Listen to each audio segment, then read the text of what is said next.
Hi, everyone. Welcome to the Feed Your Soul with Kim podcast. I am so excited. We are here with Permelia Parham. She is a certified body code and emotional code practitioner. She is a teacher and practitioner of energy healing and has studied and used this modality for over 20 years.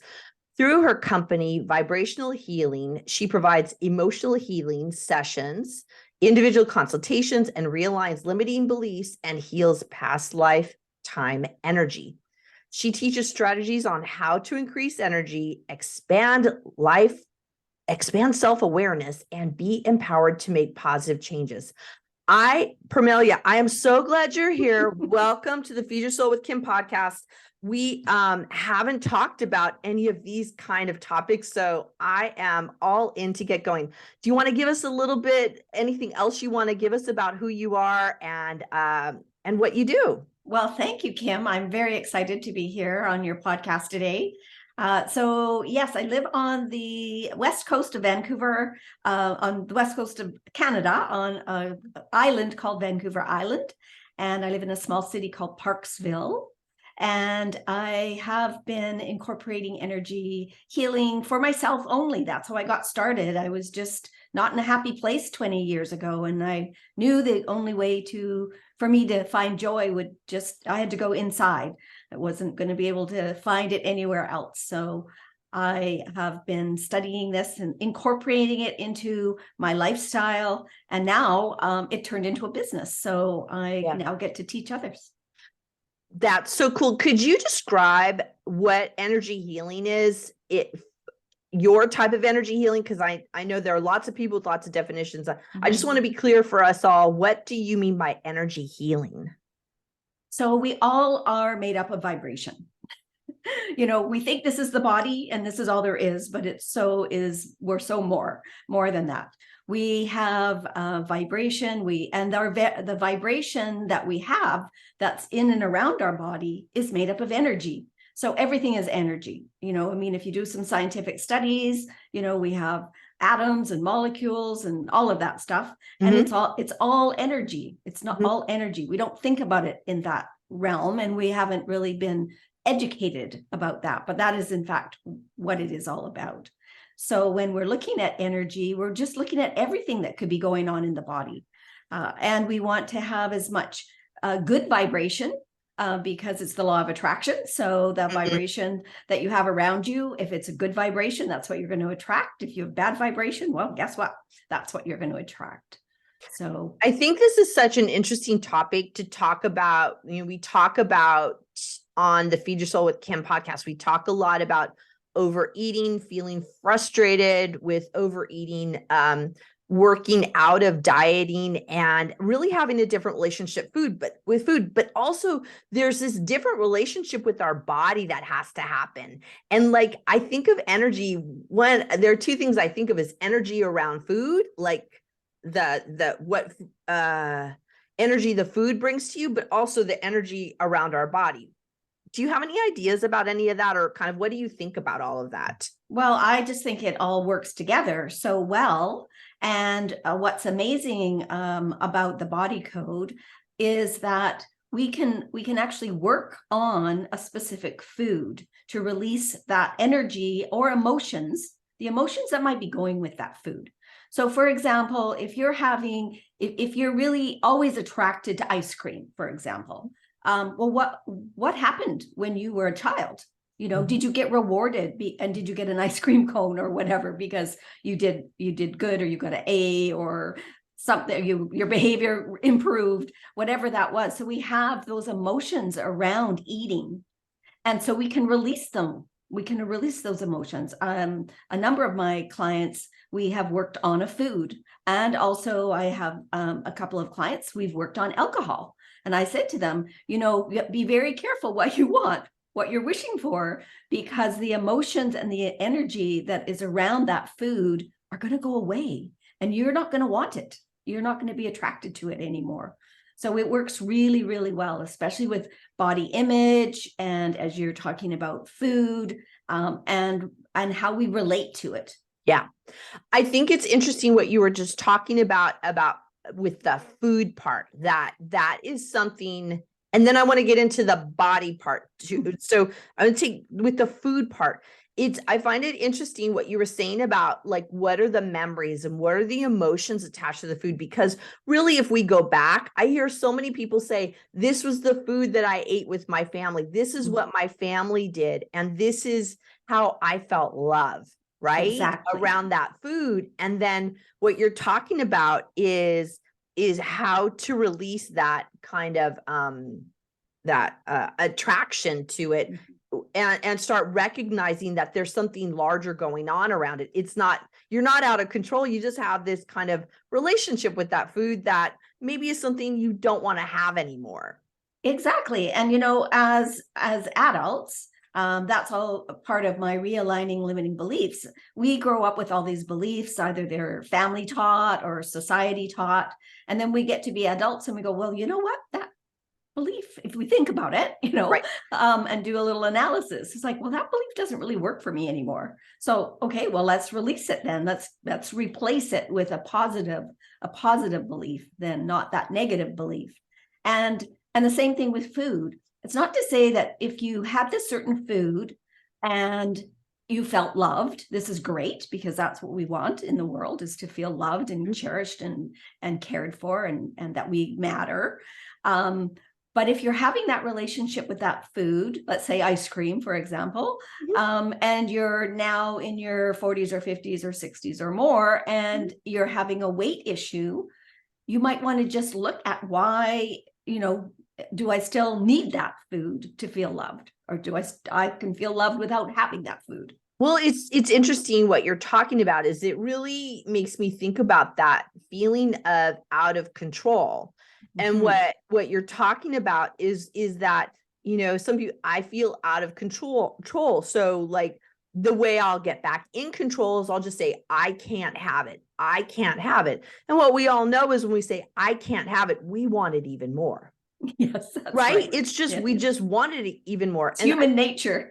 It just is. And especially those of us in the States, my gosh, we are really all up for our freedoms and we get to do what we want to do. And it's like, so if there's this food that you feel you can't control, right? Quote unquote, can't control. It's like what I hear you talking about is, what is the relationship with that food, and how might you have a different relationship? So you could say, literally, do I really want this or don't I? And the energy is freed up so that you're not going pretty unconscious with your food, right?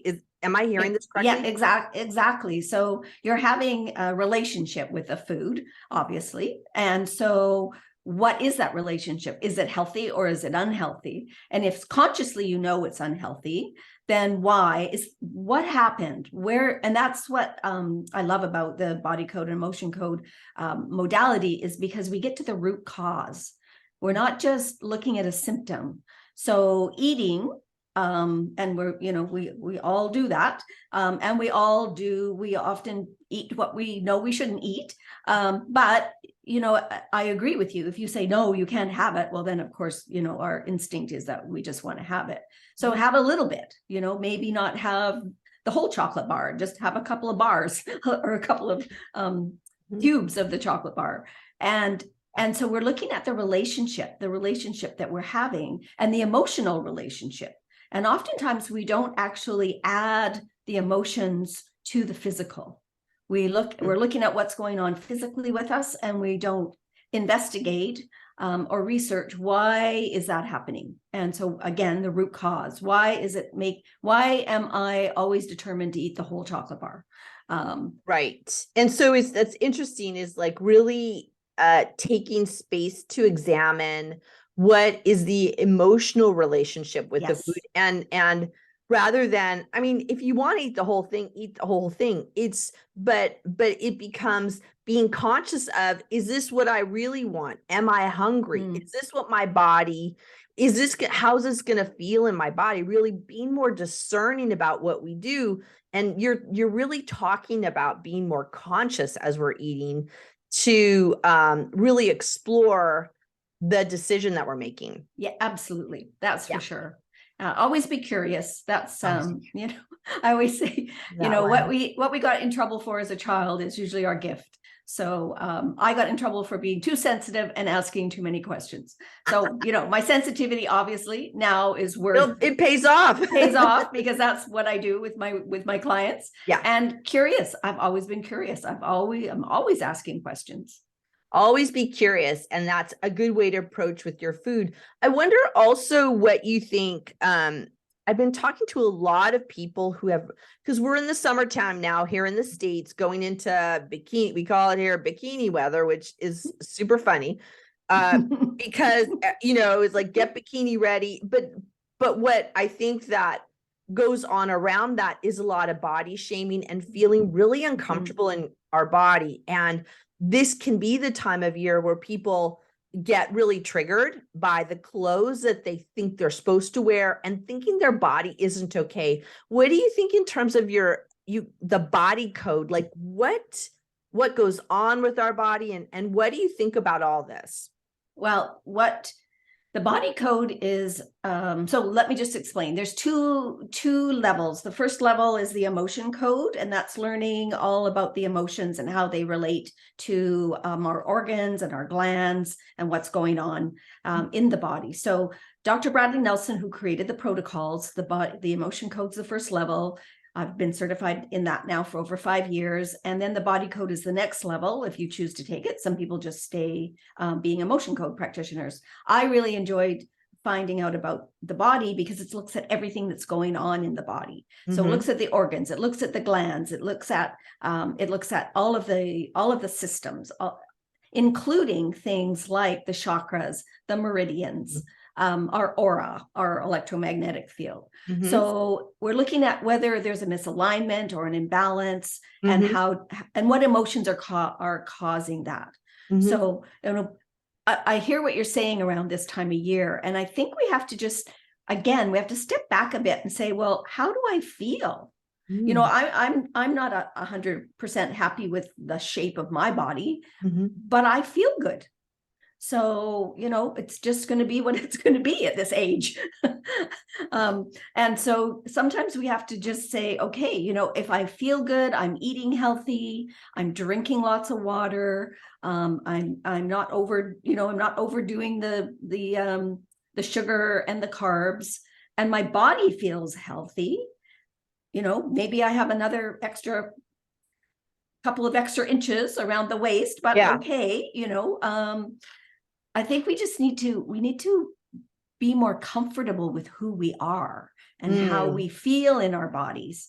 And if you're not feeling 100% in your body, well, then that's another time to start to be curious and start to ask questions. I think that's really interesting because we can get so stuck on what we look like in summer clothes rather than your question. I wrote it down. How do I feel? And literally, how do I feel in my body? And if it's not feeling well, what do I need to do? What is not resonating? Is it that I need to drink more water, maybe less caffeine? I am eating. I know a lot of people and those on the listening right now will eat foods that they know literally will make them sick. Right. And I think that comes back to your always be curious. Like, so you're literally eating foods that your body says, this doesn't work well. And that it becomes really checking back in with what's going on and is my body kind of expressing liveliness in the way I want it to. Yeah. And is your body doing what you want it to do? You know, are you able to keep up with your grandchildren? Are you able to go for that walk every day? Or if you're still a runner, go for your jog. You know, are you panting when you go up some stairs? Are you huffing and puffing? Then maybe that's telling you something. And it's not always, I think, you know, Kim, I think you've really nailed it here, because we are way too overconscious of what we look on the outside. We have to be so more conscious about what's going on in the inside. You know, I've been listening to a lot of healing podcasts, and they're talking about not only gut health, but how that interprets to brain health. Yes. And, I mean, aging is everything that is we're going to happen. Do you want your brain to be working at age 80 Yeah. and 90? And if you are, it's not, you might call it dementia, you might call it Alzheimer's, but what if you knew that what you're putting in your body could stop that if you are eating whole foods and not eating processed foods? Yeah, it's really having that. I like that idea of that literal gut check of what, it's a lot of times where I'll hear them say, I know I shouldn't have this. This isn't. And I always think like, have what you want to have. It's just, how does it feel in your body? And if you're going to feel bad about it after you eat something, that's a good time to check in and go, well, so why am I feeling bad after I eat something? Is this really, I call it my right food, right? Is this my right food? And there's a lot of information out there about gut health and how that mind-body connection, we're not doctors, but like, this is certainly being talked about a lot in that field. And so really going back to kind of what resonates with my body is, I think, a lot of what you're talking about. Yeah, just get in touch with how you're feeling with your body, both physically, emotionally, as well as emotionally, physically, mentally, how you're feeling. If you eat something and you have brain fog for the next couple of hours, well, maybe that should be an indication that you shouldn't eat it. But I think it goes back to what you were saying earlier, that if you do eat something and you have that physical brain fog, I think what you're talking about is then check back in with the emotions. Right? Absolutely. Yes, absolutely. Yeah. Check in with those emotions and see why you're feeling like that. And again, it could be a food, as you mentioned earlier, that you relate to family and feeling loved. But now at a later stage in life, and as we age, sometimes we can't eat those foods. I heard someone the other day on a podcast talk about how she was raised on macaroni and cheese, like the kind where you added the cheese to and the powdered cheese. The powdered cheese. And she's like, I can't believe how healthy I am. I can't, because and those are things that we relate to depending on how old we are. And we can understand that that's how we were raised. But there's just so much information out there for people to be aware of. And that's why I talk about being curious and checking in and finding out what's going on. So what do you think, what are your recommendations for people when they want to be on that search for that emotional healing, that physical healing, that you talked about energy healing? Like, what do you think they need to start doing to move into that more healing mindset? Well, there's a few things that people can do. First of all, awareness. That's the first step, to be aware that if you're, my story is that, I wasn't in a happy relationship over 20 years ago. And so I started to be aware of, okay, well, why am I not? And why am I feeling, I'm feeling frustrated. I'm feeling, this is not going the way I thought it was going to go. And so I was fortunate at the time that I found my teacher. I was doing some networking because I had a company at the time. And so I was out doing some networking, met her at a women's luncheon meeting, and ended up working with her for 8 years. And she was the one who taught me about vibration, about energy, about emotions, and how they relate to us and to our bodies. And so when you are aware, first of all, then you need to be looking for podcasts like yours, looking at books reading books that are available about healing, about health. There's just so much information out there. There is a lot. But just start with one book and read about that. Read about how you can improve your and we don't want to talk about diet, and I'm meaning diet in the big term, Yes.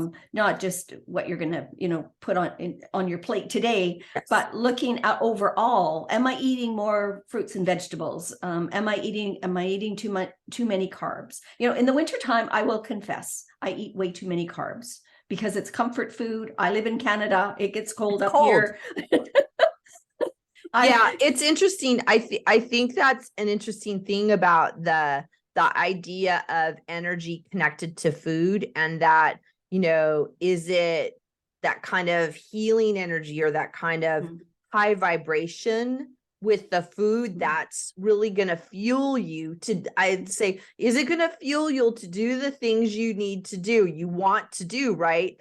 And that's that kind of mind body emotion body connection that I think you're just really supporting as we're talking about it today. I have a great tip. Yes.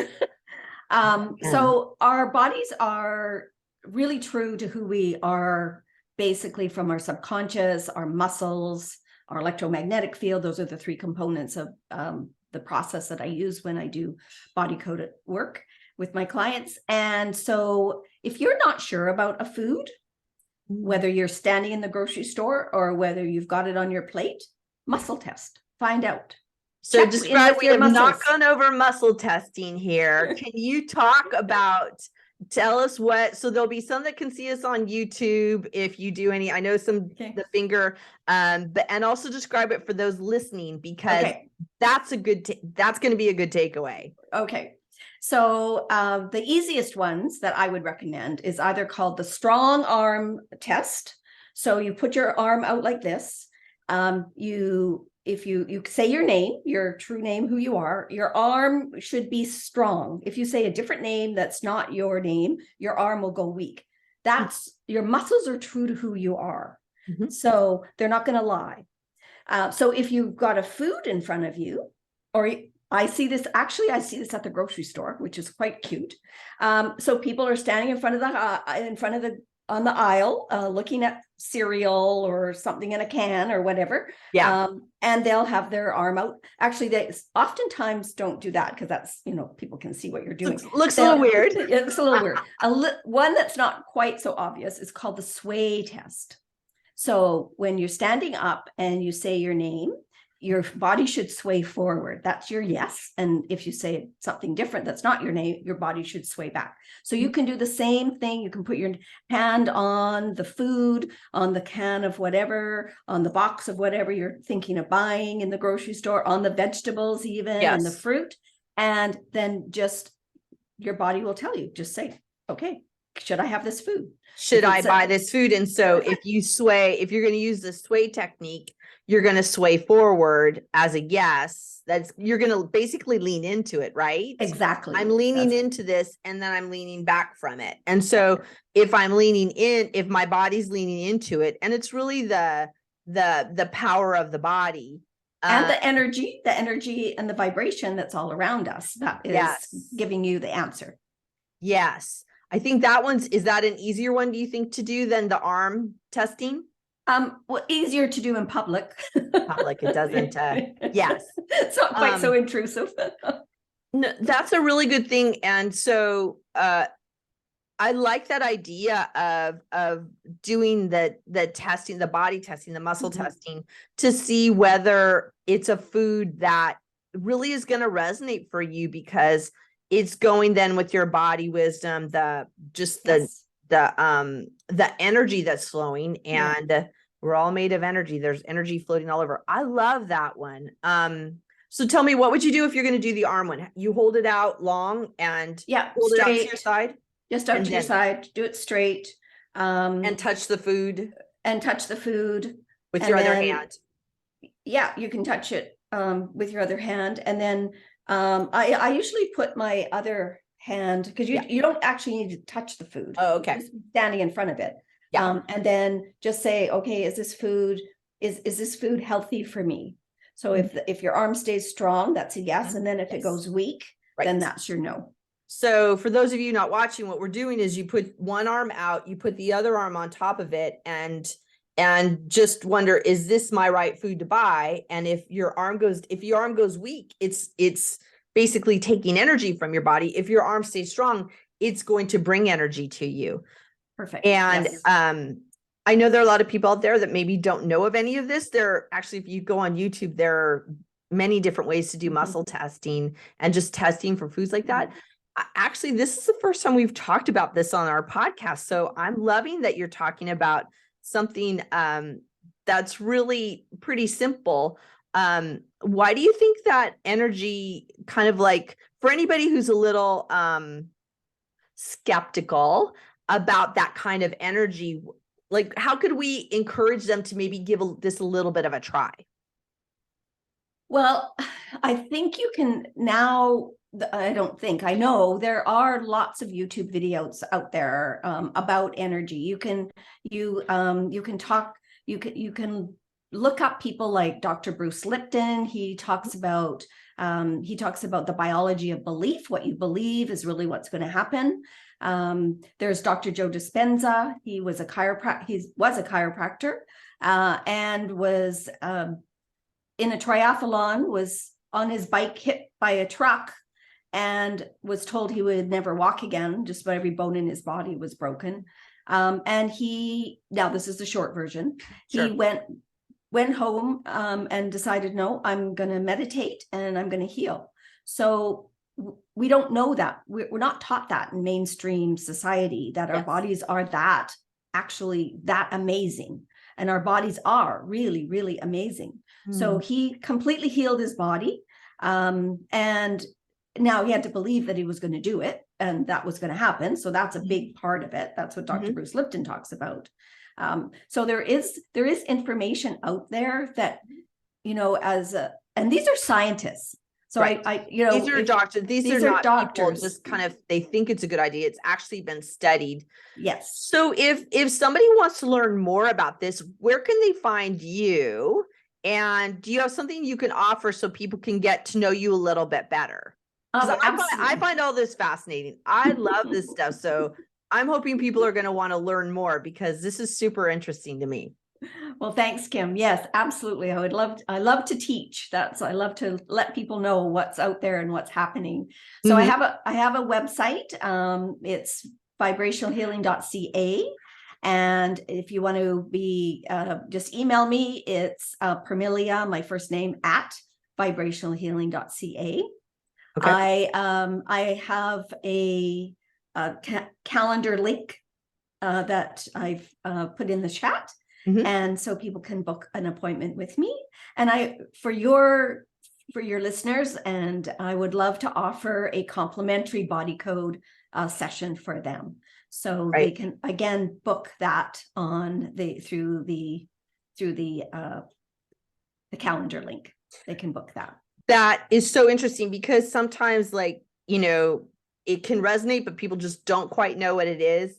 So I hope that people reach out to get this. So for everybody listening, I'm going to put all the information in the show notes, so you'll be able to get to the link. And I encourage you to take her up on it. This kind of work is beyond the kind of talk things that we do a lot, and that's why I love this myself. I really want to thank you, Permelia. This was so interesting, so different than what we've talked about before. And I think you're bringing literally a new vibration Yay! to the food. Well, to when we talk about intuitive eating and how to look at food differently and how to look at our body differently. You literally have taken us to a new level. And I thank you a lot for being on our show. And everybody, thank you all for joining us on the podcast. This is the Feed Your Soul with Kim podcast. I am Kim McLaughlin, and thank you guys for joining us.